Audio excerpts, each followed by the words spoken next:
Antaryasha Bahir Vidututimiram Jyotirmayam Shashvatam Sthanam Prapya Virajate Vinamatam Ajnanam Unmulayan Pashyan Vishmavedamullasadiyo Vishwashapare Paraha Tasmai Shri Ramanaya Lokaguruve Shokasya Hantre Namaha. Dear brothers and sisters in Sri Bhagavan, on this path to self-realization, this verse is from Ramana Chatvarimsat, and the meaning is he is resplendent, having arrived at the eternal status of light, which chases away the darkness inside and outside. He strikes at the root of ignorance of those who bow down to him. Even when he perceives the universe, he is beyond it, on its other shore, shining. Salutations to such a one, to Sri Ramana, the master of the worlds and the slayer of ignorance and grief. Today, I'm be very happy to be celebrating the 143rd Jayanthi of Sri Bhagavan, which also happens to be the centenary celebration of Sri Ramanashramam. It's such a good August gathering. Friends, a few days ago we had Christmas, and so there is an incident Mama had said about Muruganar, and there was um, in December, Ganeshan uncle Chetapa took a piece of eggless cake which was presented by a devotee, and he went to uh, Muruganar, and Muruganar, on receiving it, just started crying with tears of joy. And he said, Ganeshan, today you know what it is. And Chittapa said, as Mama said, in Ramanashramam, it's every day is the same. So, and he didn't know what it was. He said, today is December 25th, and the whole world is celebrating the birth of Jesus Christ. He said, one day, the whole world will be celebrating the birth of our Bhagavan. Will be celebrating. And how prophetic, today, several miles away, I can see it already happening. As he said, I won't be around to see it, but, I can see it all happening. And so thank you for making the prophecy come true. I want to thank Sunita and the Sri Ramana Maharshi Heritage for making this happen.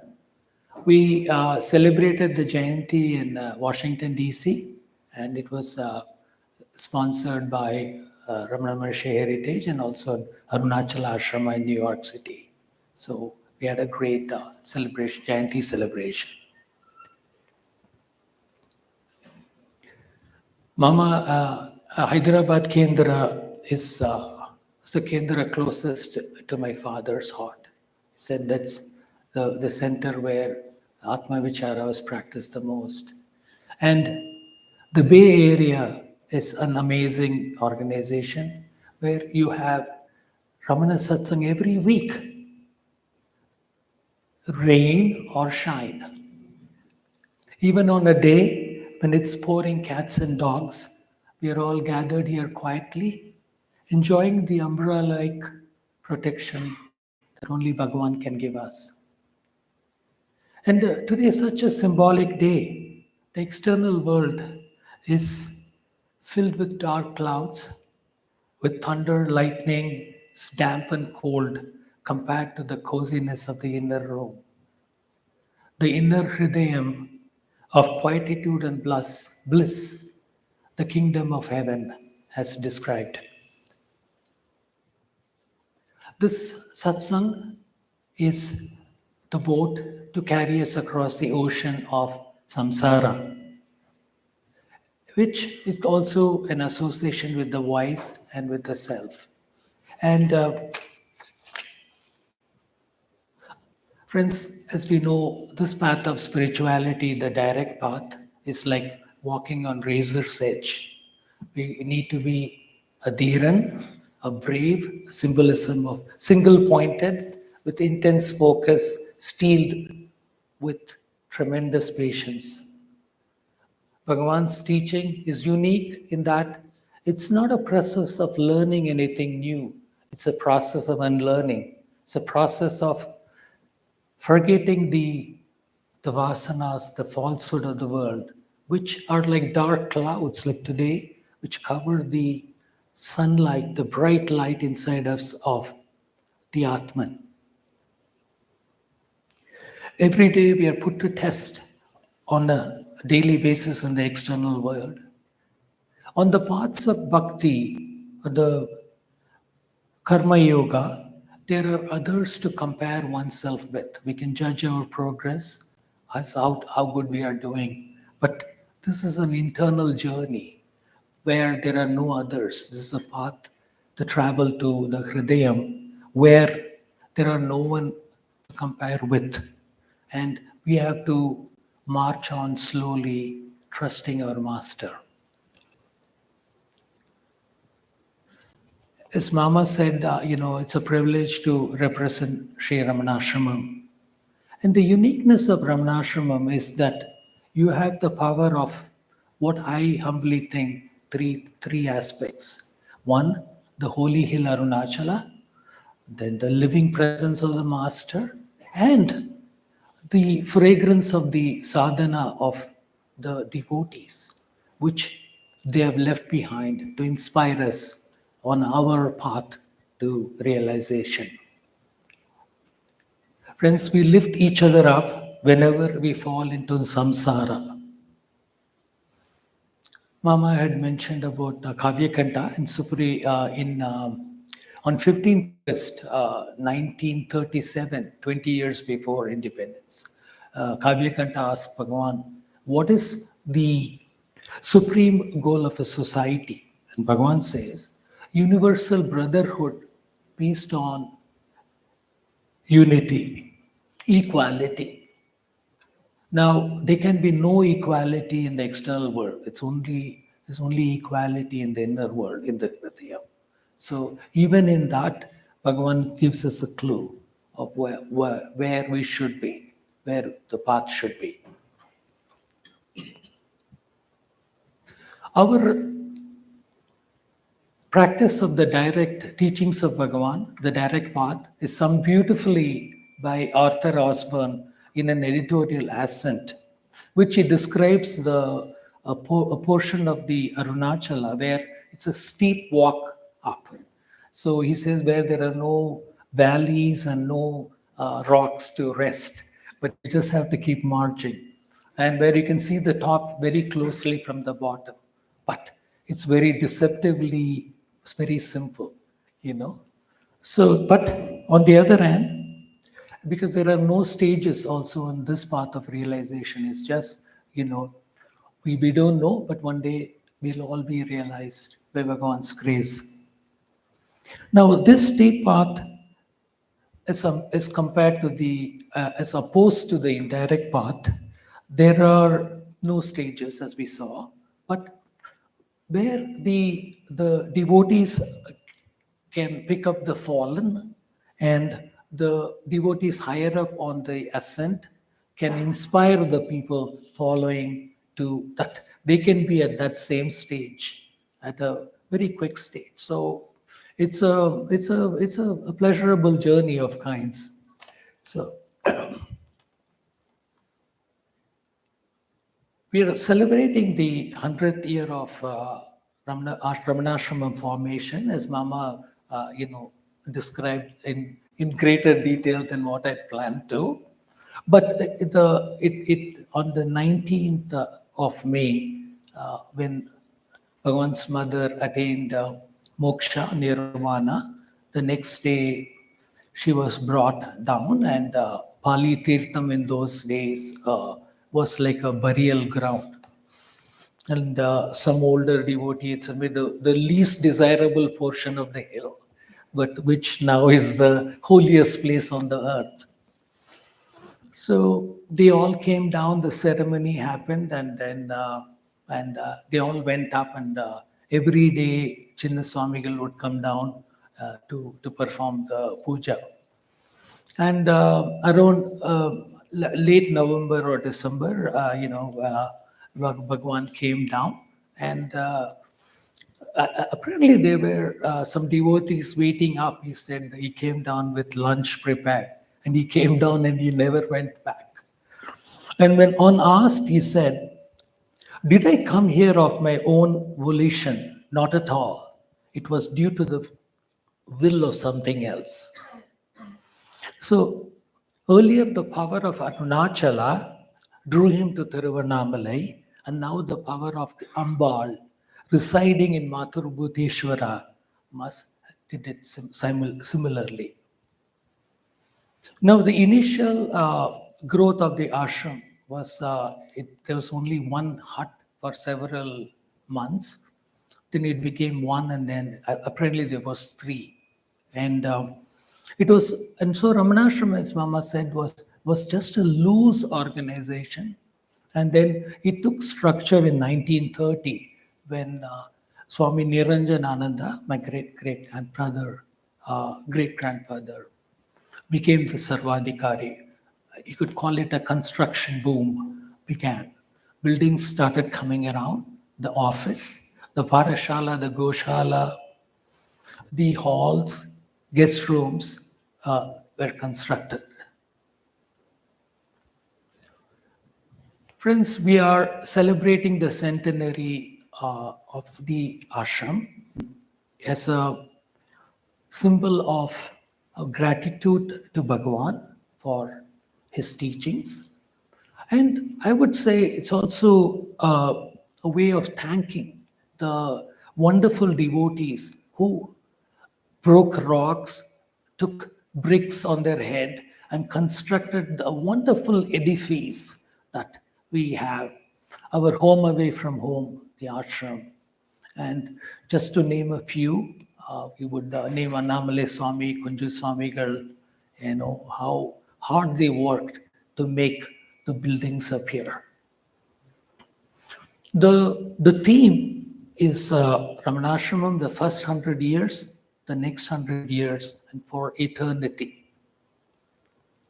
And we already have started the celebration. It started September 1st in the ashram, and it will continue till next Jayanthi. Of course, every day, friends, for us is a celebration. It's a celebration of our birth in Sri Bhagavan, into the eternal life where scourges of death cannot touch us, and moksha is vouchsafed for the true practitioners of self-realization. Excuse me.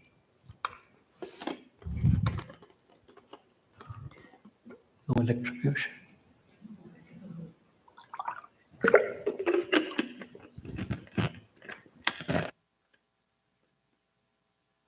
This is not an empty promise that I'm throwing out as a snake oil salesman, but these are statements given by our own Bhagavan. So any word of a jnani has to be true. The example he gives, I quote a couple of examples. One of them being that the true devotee is like a prey trapped in the jaws of the tiger. There's no escape. Then the other one is when a devotee pleads to Bhagavan that, he's helpless. He says, your job is to surrender, and Bhagavan will take care of the rest as he will for us. Friends, we, the devotees of Sri Bhagavan, are a different kind of people than other practitioners of different spiritual paths. For us, the external world holds very little attraction. Sri Bhagavan, who's nothing but our own Atma, pushes us inside from outside and pulls us inside towards the Hridayam, the heart center, the resting place of the Atman. A true devotee of Sri Bhagavan, like our own Prativashan Mama, is exemplified by a simple demeanor, with no external display of that tremendous spiritual strength inside. 2002, in Arunachal Ashram after Jayanthi, along with Dennis Hartel, who was very close to all of us, we'd gone to, there was a chief guest called Sri Chinmoy. He was in those days a very popular guru who would fill stadiums, and he had come to address the Jayanti, and on we had gone to see him out, and he was very emotional. He said, he just addressed us. He said, the spiritual strength, the Adhyatmic Shakti in this hall today, several hundred times more than the stadiums that I fill. And he said, don't underestimate it and maintain it, he said. And that kind of made a big impression. I felt I should share with you. So we're all pretty unique. Please remember that. Now we are celebrating Bhagavan's Jayanti. Though Bhagavan opposed any celebration connected with him, including the celebration of his Jayanti, one could argue he was never born. But the celebrations were a way for the devotees to show their affection and devotion to him. It was also an occasion for them to strengthen the commitment to practice his teachings with greater intensity.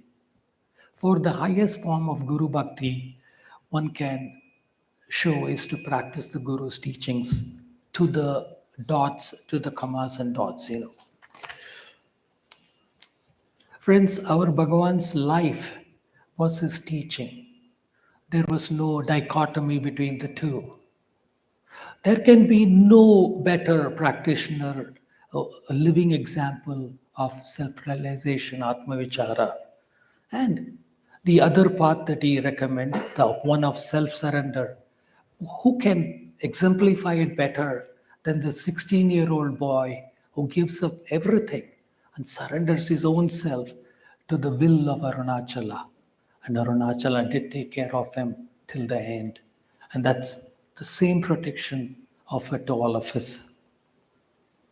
In 1912, when Bhagavan said on Jayanti, and he said, you who intend to celebrate the birthday, first ascertain to whom, whence you were born, the day that we all attain a place in that everlasting life, which is beyond the reach of births and deaths, is our real birthday.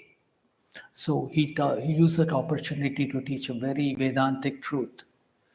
Now, 20 years later, it took that long for Major Chadwick to come up with a rejoinder. And he said, he wrote a beautiful short poem. He said, you tell me not to celebrate the day I was born. Seeing it led me to thy feet, why therefore should I mourn? We, friends, we, like Major Chadwick, we celebrate the living presence of Sri Bhagavan. He was not the physical body. He is eternally present in the ashram and everywhere. And there were, as Mama said, there were many devotees whose lives overlapped the physical presence of Bhagavan, and then the sorrow, and then the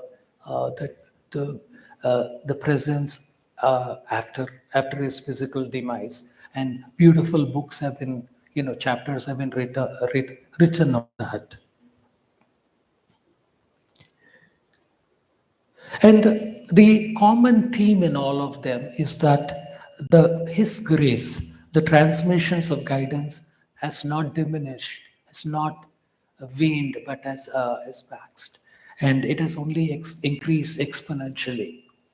I'll read a small passage from an editorial written by Arthur Osborne, and it's titled Bhagavan Lives.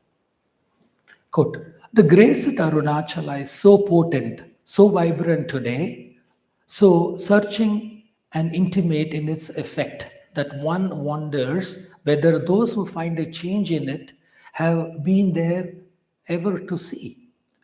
The devotees have found a lightness and a happiness in the very air of Tiruvannamalai an immaculate peace beyond the rough handling of destiny, and immortal wealth despite their loss. But is the same as actual guidance by Sri Bhagavan? It is.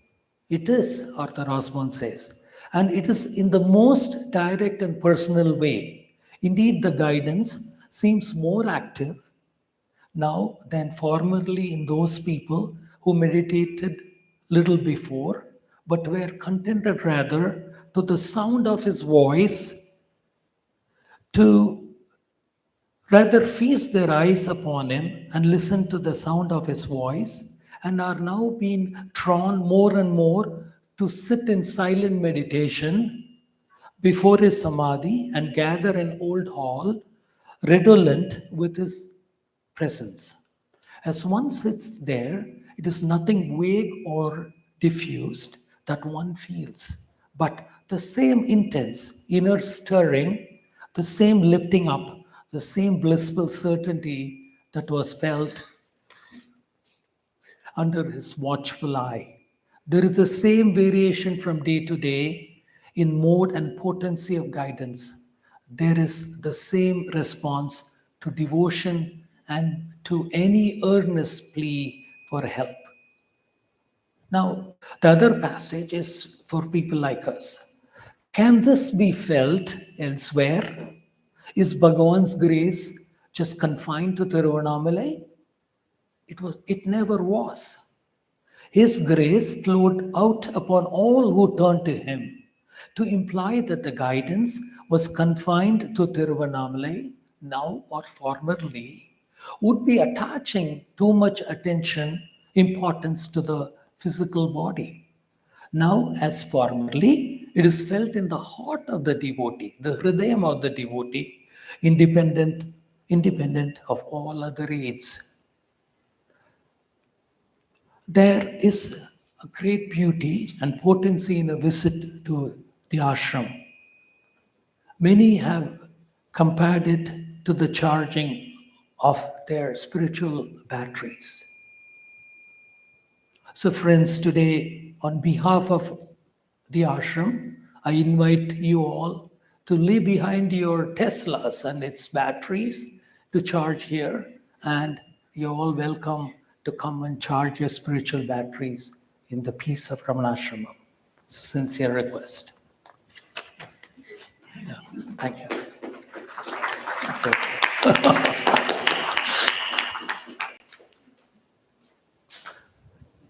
Today we celebrate the birth of him who is deathless. Bhagavan attached his devotees to not pay importance to his physical body, warning that one day it will disappear.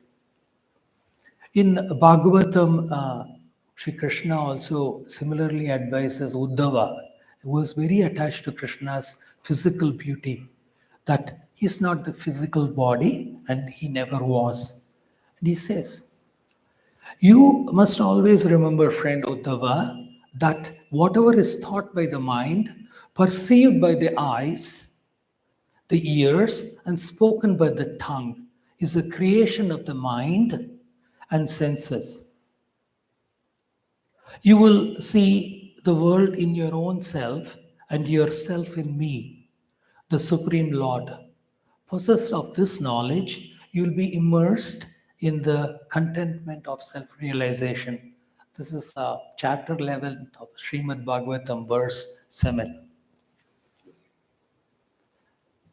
This year also happens to be the birth centenary of an exemplary devotee of Sri Bhagavan, Sri Sadhu Om Swamigal. This poet devotee first came to Bhagavan in 1945 and wrote several hundred soul-stirring songs on Bhagavan and his teaching. And I'll quote an incident Sadhu Om Swamigal said, which shows his humility. And he said, I'll quote his own words. When people used to say to me, you are lucky because you were with Bhagavan, I would sometimes find some ego rising in me with pride. However, by Sri Bhagavan's grace, I thought of a good reply. He says, in a hospital, there is an outpatient department to treat minor cases, but the worst cases are admitted into the inpatient department to be treated under the personal supervision of the doctor. The same happens in this spiritual line. So I am such a helpless case, he says, that Bhagavan had to admit me into his inpatient department to treat me under his personal supervision. Those who are not in Bhagavan's physical presence are lucky because they are protected from the delusion of mistaking him to be his body. On Bhagavan's birthday, Jayanthi, in 1970, he wrote a beautiful Tamil poem. It's called Sri Ramana Jayanthi Agaval. And it starts Arunachalame Arulame Kondu Gurume Ramanat Tirunamamum Perak. I mean, it's a long one, but I'll just give the translation.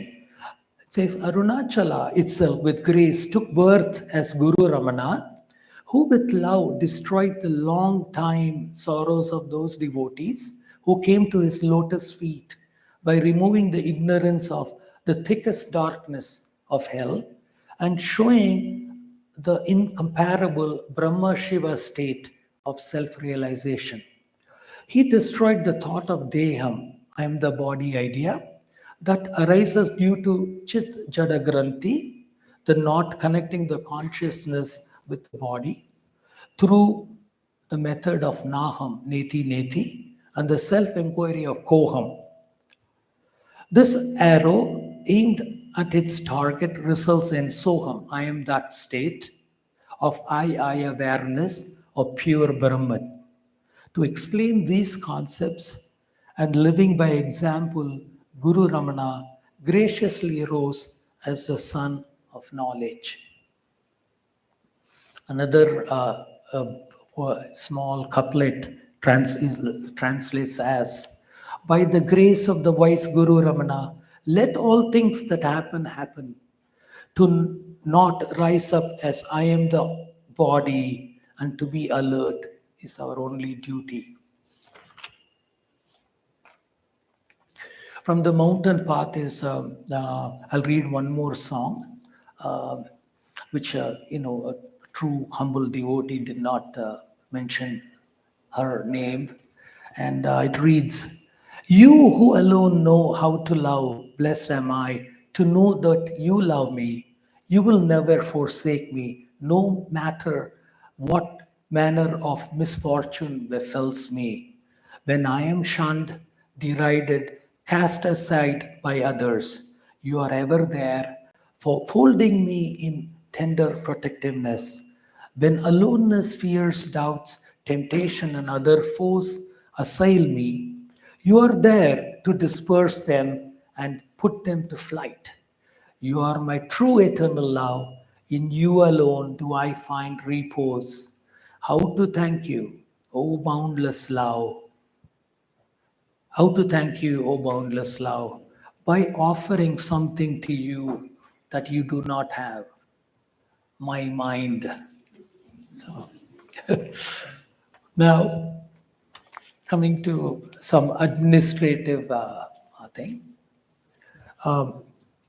Friends, I want to, the organization Ramanashramam is only as strong as the sum of its parts. And we have the best devotees, and I feel it's my duty to periodically inform you what is going on. So I like to let you explain, inform you the activities that we have started and will continue as a part of gratitude to Bhagavan and to strengthen the association of the devotees with the institution. And this will come under the birth centenary of the ashram. As we know, publications are a very, very important thing, and there have been so many books written in so many world languages and Indian languages, and which are out of print, and we're going to try to bring them into the light of the world, both as most of them, any new book will be brought out as an electronic edition, and then and if it cannot be printed, it'll be digitally scanned on the website for people to read. And we'll try the, as you know, the who am I in various languages. The latest one was in Urdu. It will be available for free download everywhere.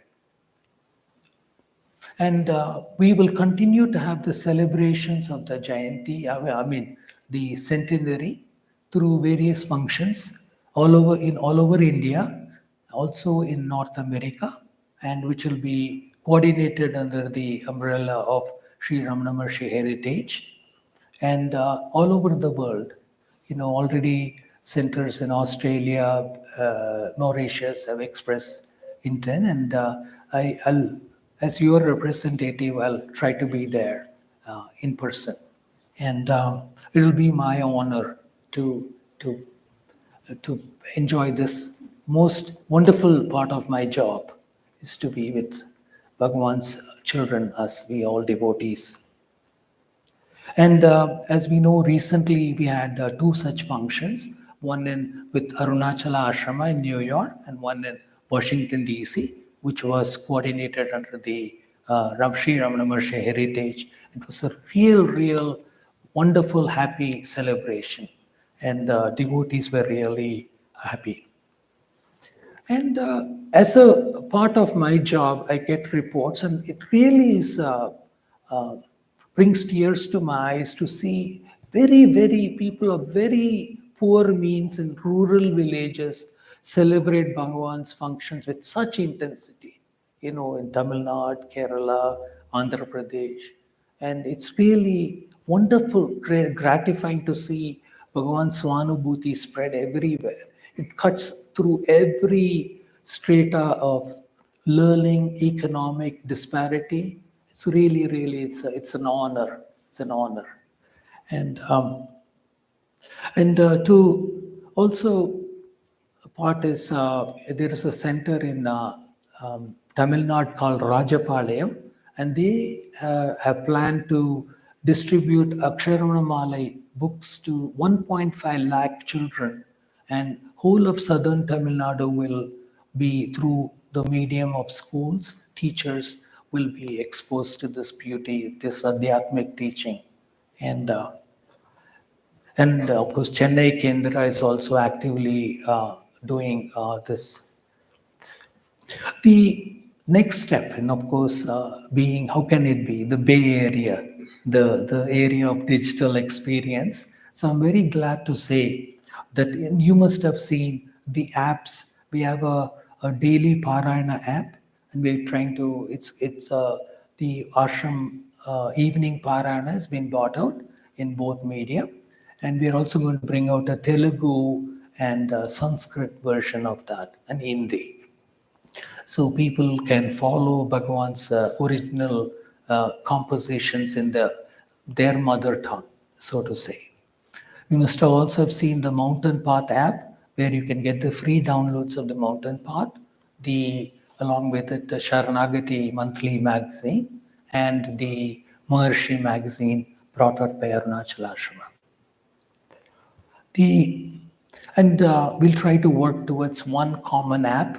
This is for the techies here, and you would also be seeing through the YouTube. We are able to get the daily transmission, live transmission of the evening Parayana, and on January 7th, I'll welcome you to watch the Ashram Jayanti celebrations live, and. And please, if you already haven't done, there is a beautiful video comes from the ashram through our own Tyagu. It's called In Focus. Just brings out the atmosphere of ashram so beautifully, so intimately. You can always feel it in your living room. So please do that. And We also have to thank an AI engineer, Manikandan of Madras Kendra, for his wonderful work towards the creation of the app. Um, Friends, we know 2014, while I was here, we had started the Facebook page of the ashram. They said at that time, I said there was a goal to using Professor Swaminathan's words that a million eyes, should uh, get the beauty of Bhagavan's beautiful, divine transmission. So, and since then we have grown, and now we have Facebook pages in English, Hindi, Tamil, Telugu, Gujarati, Marathi, Malayalam, Kannada, Spanish, and Czech. There used to be a Russian page, and you know why it's not there. And uh, and now we have around 1.8 million followers. So it's been just it's a miracle to see how it just and people are. Just getting the beauty of Bhagavan's, uh, you know, divine face, at least through the app. And a few years ago, an Arabic gentleman, had translated Arthur Osborne's book, Ramana Maharshi and the Path of Self-Knowledge, into Arabic language. Now, how am I going to take those books and go to these countries? So we put it on the Facebook. And there were 370 downloads of this book in countries like Saudi Arabia, Iraq, Iran, Turkey, you name it. I mean, just, and there are seekers everywhere. That's our humbling thing that, this is not, just exclusive to us. There are people all over the world seeking, searching for truth. And what better way to get Bhagavan into their lives through a digital way? Now, the next step is, of course, there are going to be new guest rooms. 51 new rooms have been planned, and next time you are there, please enjoy the thing. And so, definitely by next October, we should have 51, and including one. The TNK. Dr. TNK, and those. I think grandson or great grandsons grandson. So if he's here, I mean, I'd like him to know that that will be a new building will come there, just in honor of his grandfather, where Muruganar, Kanakaman all have lived in. So it's a beautiful holy place. We're going to come out with souvenirs, and there's going to be a souvenir, and with our Dr. Ram Mohan, the retired railway. He's going to be the editor, and that will come out. A beautiful pictorial souvenir by Dave Gugai. If you have not seen his photographs, you should see. He just brings Arunachala in almost three-dimension, beauty. So he's coming out with pictorial, like a coffee book, and of the hill and of the ashram. The Hindu newspaper of Tamil Nadu they brought out a pictorial book on Bhagavan, which got sold out, and they're coming out with second edition, which they'll have more articles on the centenary. So glad to do. Now, coming to green initiatives, or ESG as they call, what better exemplar example can be of green than our Bhagavan? Such a minimalistic person who used so little, and the ashram has to do it. And the more new trees are being planted, and as you know, the hill is greener now than it has ever been, and I can very proudly say that one could almost walk up to Skandashram with a green cover. So thanks to some of the devotees and the ashram workers. So we're going to have more trees, and you would notice even inside the ashram there are more trees, and there are going to be benches put all over, so that somebody can sit and quietly meditate everywhere. And recently, I was very gratified. A couple of college students came and said this is the place where they can quietly revise their uh, study material before they go to, because the ashram is almost the green lung of the place. And sad, I'm happy to say it, but also sad to say that, so but at least they can quietly, get the shade and the, and the quietude to learn in peace. There is we were able to revive an ancient temple called Pandava Tirtham recently. There was it's right behind Sheshadri Ashram.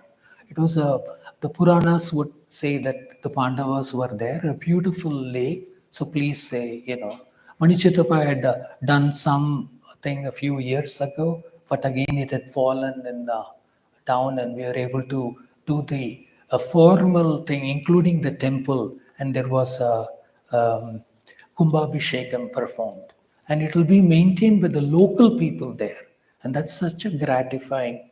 These are people who live in the hill footsteps, and they are going to maintain it. But they said any ashram devotees can use it for their sadhana, and they'll be very glad to show it around. So please, next time when you're there, please check it out.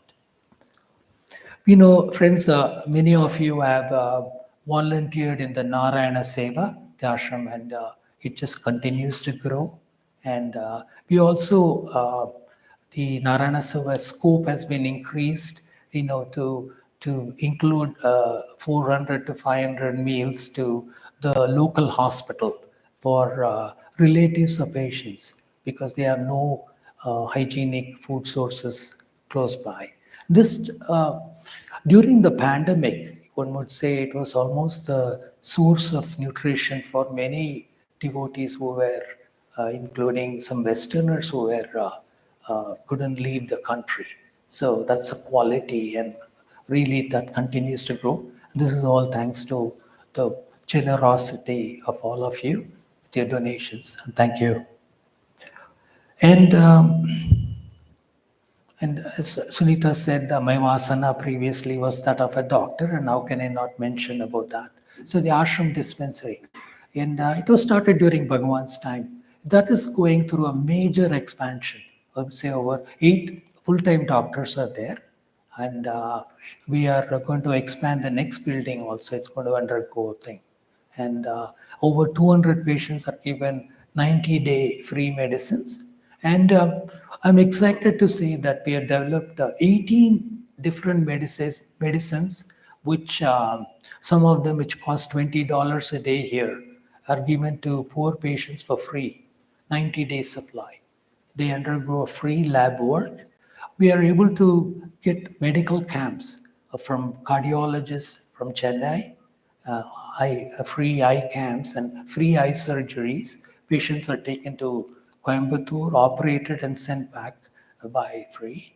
Then there are acupuncture, Ayurveda camps. So it just continues to gently grow, and it's so nice. And more importantly, we've been able to develop protocols of a low cost treatment, especially of diabetes, high blood pressure, and I could say the poor patients are almost getting the same care that one you would get here. And it's just a proof of Bhagavan's grace. Lastly, I would the library, and again, I hope you all have used it. There are over 40,000 spiritual books, and some of them are getting worn out with use, and we're going to replace them. And so I've given you that. And to again use Bay Area technology, we are all nothing. And again, before that, I would say not a blade of grass moves without Bhagavan's will. And none of us ever think that we are doing it. Our job in the administration is not to just stand in the way of Bhagavan's grace flowing. That is the role that we play. And I'd like to conclude by saying that, we are nothing but hardware guys. Apologies to all the hardware engineers. We just support the most wonderful software. The most wonderful software which is unique for every individual. That is our Bhagavan's unique teaching. We just are trying to probably channelize that energy and make it available everywhere. And the software does the rest. And that is just our role. So, Om Namo Bhagavate Sri Ramanaya. Thank you for allowing me this opportunity.